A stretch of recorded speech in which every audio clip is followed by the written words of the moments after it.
আসসালামু আলাইকুম প্রিয় শিক্ষার্থীরা, কেমন আছো সবাই? আশা করি সবাই ভালো আছো, সুস্থ আছো, নিরাপদে আছো। আমি সহকারী শিক্ষক রওশন আরা কচিকাঁচা ক্যাডেট একাডেমির পক্ষ থেকে ষষ্ঠ প্রি ক্যাডেট শ্রেণীর বাংলা বিষয়ের ওরিয়েন্টেশন ক্লাসে সকলকে শুভেচ্ছা ও অভিনন্দন জানাচ্ছি। সকলকে জানাচ্ছি শুভেচ্ছা ও অভিনন্দন। শিক্ষার্থীরা, তোমরা বইটি দেখতে পাচ্ছ, এটা জাতীয় শিক্ষাক্রম ও পাঠ্যপুস্তক বোর্ড বাংলাদেশ কর্তৃক অনুমোদিত। এই বইটি তোমাদের পড়ানো হয়।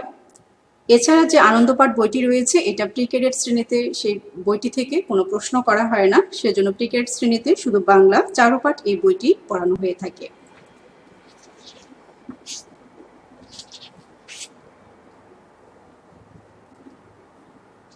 এই বইটিতে মোট গদ্য যে অংশটা, গদ্য রয়েছে 8টি এবং কবিতা রয়েছে 9টি। এটা হচ্ছে সূচিপত্র তোমাদের চারুপাঠ বইয়ের তোমরা দেখতে পাচ্ছ গদ্য অংশ হচ্ছে 8টি আর কবিতা রয়েছে এখানে 9টি। এই 8টি কবিতা এবং 8টি গদ্য এবং 9টি কবিতা এর মধ্য থেকেই তোমাদের প্রশ্ন করা হয়ে থাকে। স্লাইড। এছাড়াও ব্যাকরণ যে অংশটা রয়েছে তোমাদের প্রি ক্যাডেট শ্রেণীর, সেই ব্যাকরণ অংশের যে বিষয়গুলো থেকে প্রশ্ন করা হয়: ভাষা ও বাংলা ভাষা, ধ্বনিতত্ত্ব, রূপতত্ত্ব, বাক্যতত্ত্ব, বাগর্থ, শব্দ ও পদ পরিচয় থেকে শব্দ, পদ, পদের শ্রেণী বিভাগ, পদ পরিবর্তন, বিপরীত শব্দ, দ্বিরুক্তি শব্দ ও সংখ্যাবাচক শব্দ। এছাড়াও লিঙ্গ, বচন, ক্রিয়ার কালের মধ্যে শ্রেণী বিভাগ ও প্রয়োগ থেকে প্রশ্ন করা হয়। কারক, বাগধারা, এক কথায় প্রকাশ, বিরাম চিহ্ন। আর নিমিত্ত অংশ থেকে যে বিষয়গুলো নর্মালি পরীক্ষা আসে সেটা হচ্ছে ভাব সম্প্রসারণ, অনুচ্ছেদ লিখন অথবা যুক্তিভিত্তিক অনুচ্ছেদ 10 থেকে 15 বাক্যর মধ্যে, অনুধাবন প্রশ্ন, সারাংশ ও সারমর্ম। এই বিষয়গুলো থেকে দেখা যায় যে প্রতি বছরই কোনো না কোনো অংশ থেকে প্রশ্ন করা হয়ে থাকে।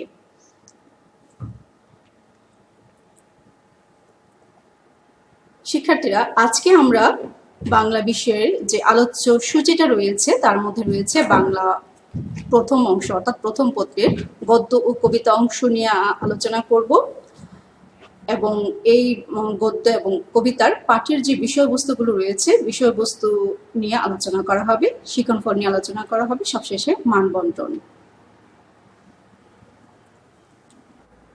শিক্ষার্থীরা, চারুপাঠ বইতে তোমরা যে গল্প প্রবন্ধগুলো পড়বে তার মধ্যে প্রথমে রয়েছে সততার পুরস্কার। সততার পুরস্কার গল্পটি লিখেছেন ডক্টর মোহাম্মদ শহীদুল্লাহ।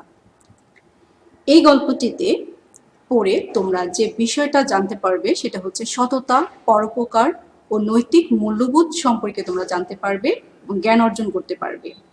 গল্প, এই গল্পটি লিখেছেন বনফুল। এই গল্পের যে মূল বিষয়বস্তু সেটা হচ্ছে বিশেষ চাহিদা সম্পন্ন মানুষের প্রতি মমত্ববোধ জাগ্রত করা। এই গল্পটি পড়ে আরো যে বিষয়গুলো তোমরা জানতে পারবে, শারীরিক ও মানসিকভাবে যে অসুস্থ মানুষের প্রতি মমত্ববোধ সৃষ্টি হবে, বঞ্চিত শিশুদের জীবনযাপনের স্বরূপ তোমরা জানতে পারবে এবং শিশুদের অনুভূতি, আবেগ ও কল্পনা সম্পর্কে তোমরা জানতে পারবে। বিশেষ করে প্রতিবন্ধী শিশুদের নিজস্ব যে একটা জগৎ রয়েছে সেই জগৎ সম্পর্কে তোমরা এই গল্পটি পড়ে জানতে পারবে। তারপরে রয়েছে নীলনদ আর পিরামিডের দেশ। এটি একটি ভ্রমণ কাহিনী।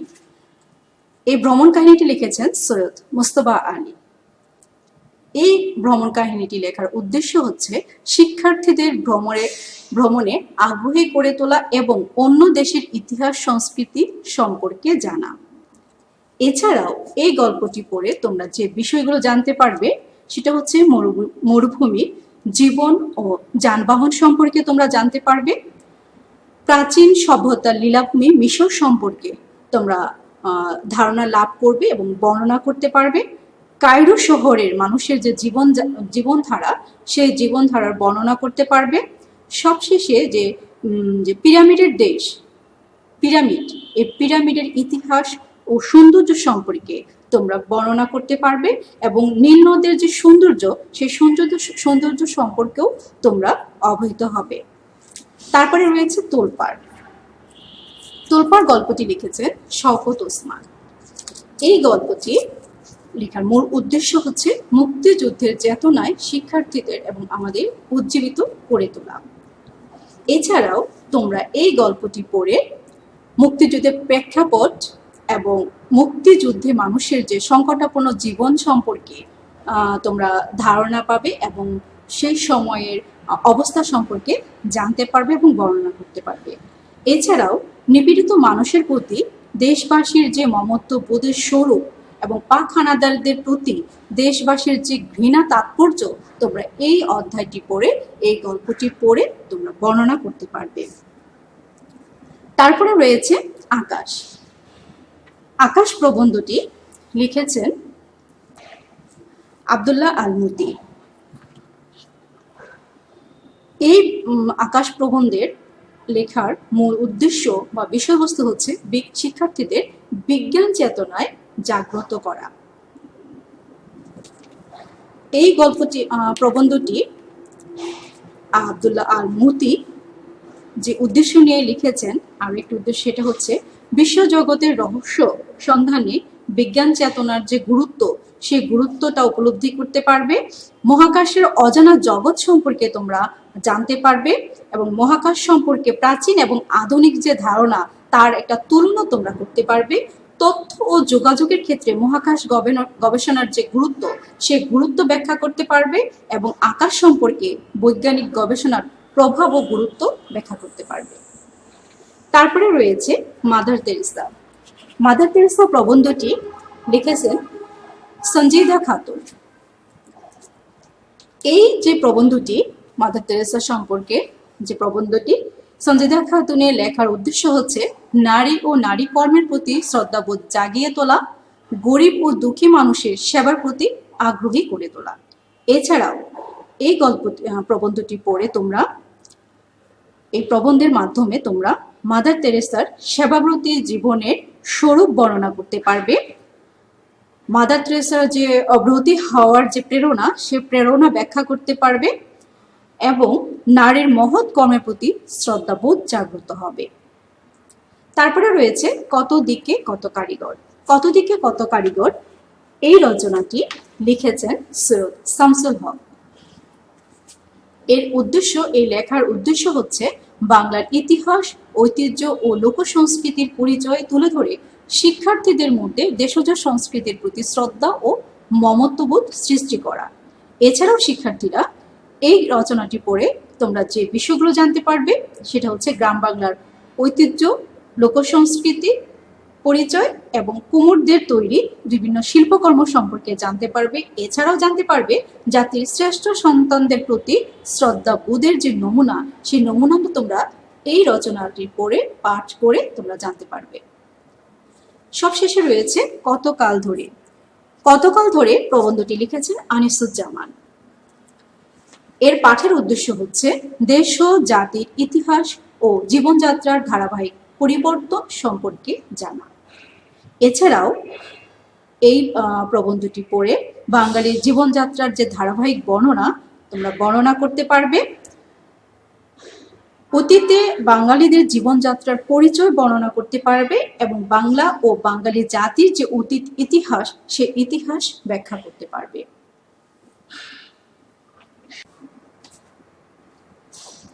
শিক্ষার্থীরা এবার চারুপাঠ বইয়ের যে কবিতাগুলো রয়েছে, কবিতাগুলো নিয়ে আলোচনা করছি। প্রথমে রয়েছে জন্মভূমি। জন্মভূমি কবিতাটি লিখেছেন কবি রবীন্দ্রনাথ ঠাকুর। কবি রবীন্দ্রনাথ ঠাকুর জন্মভূমি কবিতাটির লেখার উদ্দেশ্য হচ্ছে মাতৃভূমির প্রতি গভীর মমত্ববোধ জাগিয়ে তোলা ও দেশপ্রেমে উদ্বুদ্ধ করা।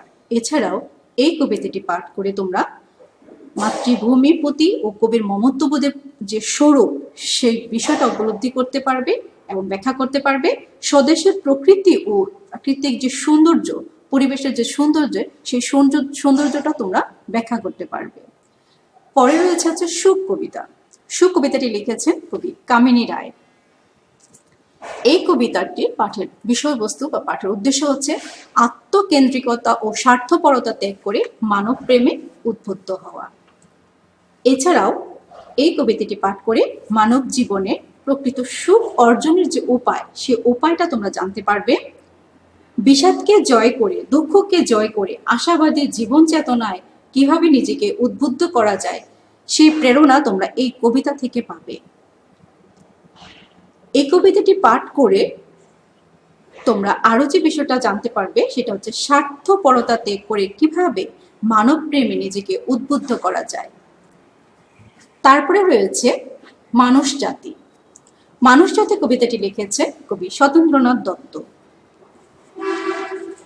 এই কবিতাটি পাঠের উদ্দেশ্য হচ্ছে জাতি, ধর্ম, বর্ণ নির্বিশেষে সকল মানুষের প্রতি সংবেদনশীলতা ও সমমর্যাদার মনোভাব সৃষ্টি করা। এছাড়াও এই কবিতাটি পাঠ করে তোমরা যে বিষয়গুলো জানতে পারবে, সেটা হচ্ছে মানুষকে সকল সংকীর্ণতার ঊর্ধ্বে তুলে কিভাবে মানুষ হিসাবে মানুষের নিজেদের মর্যাদাটা রক্ষা করা যায়, সে বিষয়টা তোমরা বর্ণনা করতে পারবে। জাতি, ধর্ম, বর্ণ নির্বিশেষে প্রত্যেক মানুষের প্রতি তোমাদের যে মমত্ববোধ, যে সহানুভূতি, সেই স্বরূপটা তোমরা এই কবিতা থেকে পাঠ করে কবিতা থেকে জানতে পারবে। এই কবিতাটি অব্র আবির যে কাব্যগ্রন্থ থেকে নেওয়া হয়েছে, আর সুখ কবিতাটি নেওয়া হয়েছিল আলো ও ছায়া নামক কাব্যগ্রন্থ থেকে। তারপরে রয়েছে ঝিঙে ফুল। ঝিঙে ফুল কবিতাটি লিখেছে কবি কাজী নজরুল ইসলাম। এই কবিতার যে পাঠের বিষয়বস্তু হচ্ছে পরিবেশ চেতনা অর্জন ও প্রকৃতির প্রতি ভালোবাসা সৃষ্টি করা। কবি কাজী নজরুল ইসলাম ঝিঙে ফুলকে নিয়ে যে সুন্দর একটি কবিতা তিনি লিখেছেন, এই কবিতাটির মধ্য দিয়ে, এই কবিতাটি পাঠের মধ্য দিয়ে আমরা আমাদের প্রকৃতি যে পরিবেশ সম্পর্কে ধারণা পাবো এবং বাংলার ফুল, লতা পাতা, পতঙ্গ সৌন্দর্য সম্পর্কে আমরা জানতে পারবো এবং প্রকৃতির প্রতি আমাদের একটা মমত্ব বোধ সৃষ্টি হবে। তারপরে যে কবিতাটি রয়েছে আসমানি। আসমানি কবিতাটি লিখেছেন কবি জসিমউদ্দিন। এই কবিতা পাঠের উদ্দেশ্য হচ্ছে মানুষের প্রতি সহানুভূতি ও সামাজিক দায়বোধ জাগ্রত করা। এছাড়াও সাধারণ মানুষের দুঃখ কষ্টময় যে জীবন সম্পর্কে আমরা এখানে জানতে পারবো, দুঃখী মানুষের সহায়তায় এগিয়ে আসতে পারবো এবং মানুষের দুঃখ কষ্ট ভালোবাসা যে বিষয়টা, সেটা আমরা উপলব্ধি করতে পারবো এবং প্রকাশ করতে পারবো। এবং এর মধ্য দিয়ে মানুষের প্রতি একটা শ্রদ্ধা বোধ, সেই শ্রদ্ধা বোধ আমাদের জাগ্রত হবে আসমানি কবিতাটি পাঠের মধ্য দিয়ে। তারপরে রয়েছে মুজিব।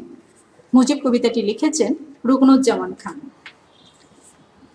এই কবিতাটি রুকনুজ্জামান খান যে উদ্দেশ্যে লিখেছেন, সেটা হচ্ছে জাতির পিতা বঙ্গবন্ধু শেখ মুজিবুর রহমানকে ভালোবাসার মাধ্যমে শিক্ষার্থীদের মধ্যে দেশপ্রেম এবং মহৎ প্রাণ মানুষের প্রতি শ্রদ্ধাবোধ জাগিয়ে তোলা।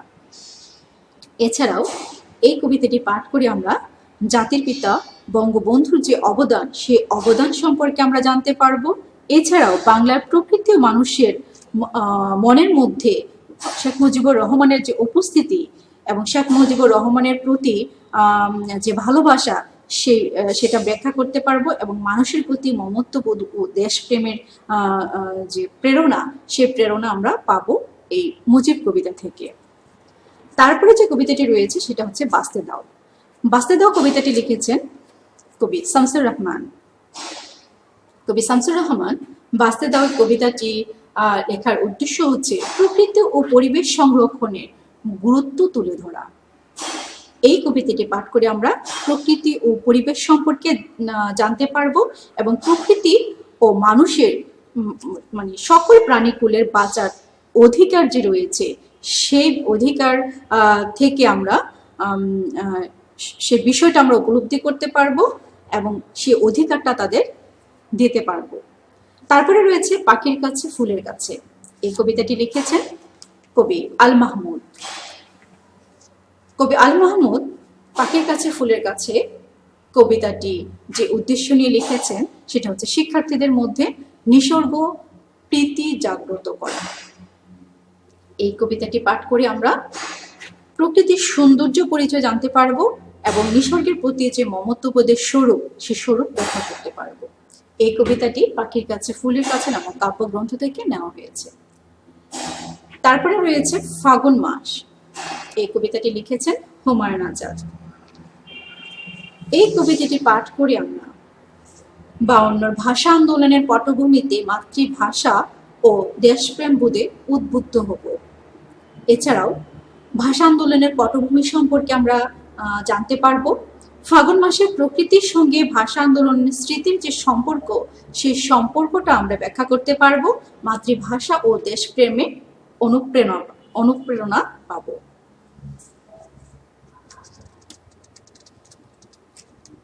এবার আসি মানবন্টন। শিক্ষার্থীরা প্রি-ক্যাডেট শ্রেণীর ভর্তি পরীক্ষায় যে বিষয়গুলো আসে তার মধ্য থেকে বিগত বছরগুলোর প্রশ্নগুলোকে আমরা যাচাই বাছাই করে যে বিষয়গুলো এখানে উপস্থাপন করেছি, এগুলো থেকে কোনো না কোনো বছর প্রশ্ন এসে থাকে। সবসময় একই ধারায় প্রশ্ন হয় না, বিভিন্ন সময় বিভিন্ন রকম প্রশ্ন হয়ে থাকে। সে বিভিন্ন বছরের যে প্রশ্নগুলো আসে, সে প্রশ্নগুলোকে আমরা অবজার্ভ করে তারপরে এখানে একটা মানবন্টন দাঁড় করিয়েছি। তোমাদের বাংলা প্রথম এবং দ্বিতীয় পত্র মিলে নামকরণ হচ্ছে, বিষয়টা হচ্ছে বাংলা নামকরণ করা হয়।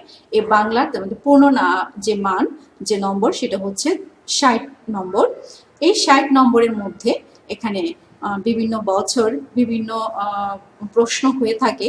তার মধ্যে যেমন 1 নম্বরে কখনো জ্ঞানমূলক, সবসময় থাকে প্রায় জ্ঞানমূলক প্রশ্ন, জ্ঞানমূলক অথবা সংক্ষিপ্ত প্রশ্ন উত্তর উল্লেখ করে প্রশ্ন করতে চাওয়া হয়, উত্তর চাওয়া হয়ে থাকে। জ্ঞানমূলক প্রশ্ন অথবা সংক্ষিপ্ত প্রশ্ন উত্তর, শূন্যস্থান পূরণ, সঠিক উত্তর, ভুল শুদ্ধকরণ, সমার্থক অথবা প্রতিশব্দ, প্রায় সমুচ্চারিত ভিন্নার্থক শব্দ, বিপরীত শব্দ, মিলকরণ, পাঠের উদ্দেশ্য। অনেক সময় পাঠের উদ্দেশ্যটা টেবিল আকারে অর্থাৎ ছক আকারে আসে। কবির নাম সহ বা কবিতার নাম পাশে দেয়া থাকে এবং পাশে পাঠের উদ্দেশ্যগুলো দেয়া থাকে, সেটা মিলকরণ। তারপরে অশুদ্ধ বাক্য শুদ্ধকরণ, ডান দিক থেকে উপযুক্ত শব্দ নিয়ে শূন্যস্থান পূরণ করো। তারপরে হচ্ছে সাধু ভাষাকে চলিত ভাষায় রূপান্তর, সেটা অনেক সময় তোমার হচ্ছে অনুচ্ছেদ আকারে আসে, অনেক সময় সিঙ্গেল ওয়ার্ড হিসেবে আসে। সত্য মিথ্যা নির্ণয়, এক কথায় প্রকাশ, সন্ধি বিচ্ছেদ, বানান সংশোধন, কারক নির্ণয়, বিশেষ্য নির্ণয়। এই বিষয়গুলো আমরা দেখি প্রতি বছরই কোনো না কোনো অংশ থেকে প্রশ্ন হয়ে থাকে। এছাড়াও নির্মিত অংশ থেকে যে বিষয়গুলো প্রায় দেখা যায়, সেটা হচ্ছে ভাব সম্প্রসারণ থেকে একটা ভাব সম্প্রসারণ থাকে। চিঠি অথবা দরখাস্ত কখনো থাকে, এটা অনেক সময় থাকে না, আবার অনেক সময় দেখা যায় প্রশ্নে দেয়া হয়ে থাকে। সৃজনশীল, সেটা সৃজনশীল কোনো বছর দেয়, কোনো বছর দেয় না। সৃজনশীল থাকে। অনুচ্ছেদটা প্রায় প্রতি বছরই দেখা যায় যে একটা অনুচ্ছেদ আসে। তারপরে হচ্ছে তোমাদের যে গল্পগুলো এতক্ষণ আলোচনা করলাম, কবিতাগুলো আলোচনা করলাম, সে গল্প এবং কবিতাগুলো লেখক পরিচিতি অথবা কবি পরিচিতি থেকে কখনো কখনো জানতে চাওয়া হয়। সারাংশ অথবা সারমর্ম প্রায় অনেক সময় পরীক্ষায় আসে। তো এই যে এখানে যে মানবন্টনগুলো তোমরা সেখানে দেখতে পাচ্ছ, এই বিষয়গুলোর বাইরেও অনেক সময় দেখা যায় যে ক্যাডেট কলেজ যে ভর্তি পরীক্ষা প্রশ্ন হতে পারে। তবে বিগত প্রশ্নগুলোকে আমরা অবজার্ভ করে এই একটা মানবন্টন দাঁড় করিয়েছে যে প্রায় এগুলো থেকে কোনো না কোনো বছর প্রশ্ন হয়ে থাকে। তারপরেও তোমরা মূল বইটা এবং যে সিলেবাস, ক্যাডেট কলেজ ভর্তি কলেজ কর্তৃপক্ষ কর্তৃক যে সিলেবাস আছে, সেই বিষয়গুলোকে ভালো করে পড়বে। বিশেষ করে সংক্ষিপ্ত প্রশ্নের উত্তরই তোমাদের বেশি আসে। 1 নম্বরের প্রশ্ন বেশি আসে, অনেক সময় 2 নম্বরের প্রশ্ন এসে থাকে। তো সর্বোচ্চ এখানে দেখা যায় অনুচ্ছেদ এবং ভাব সম্প্রসারণ কখনো দেখা যায় 7 মার্কসের হয়ে থাকে, কখনো 8 মার্কস, কখনো 5 মার্কস। অর্থাৎ মানবন্টনের যে নম্বর বন্টন যেটা, এটা প্রতি বছরই একরকম থাকে না, বিভিন্ন বছর বিভিন্ন রকম ভাবে প্রশ্ন করা হয়ে থাকে। তাহলে তোমরা আজকে এই পর্যন্তই, যে বিষয়গুলো দেওয়া হয়েছে সেই বিষয়গুলো ভালো করে দেখবে। তাহলে আজকে এই পর্যন্তই। ভালো থাকো, সুস্থ থাকো। ধন্যবাদ সবাইকে।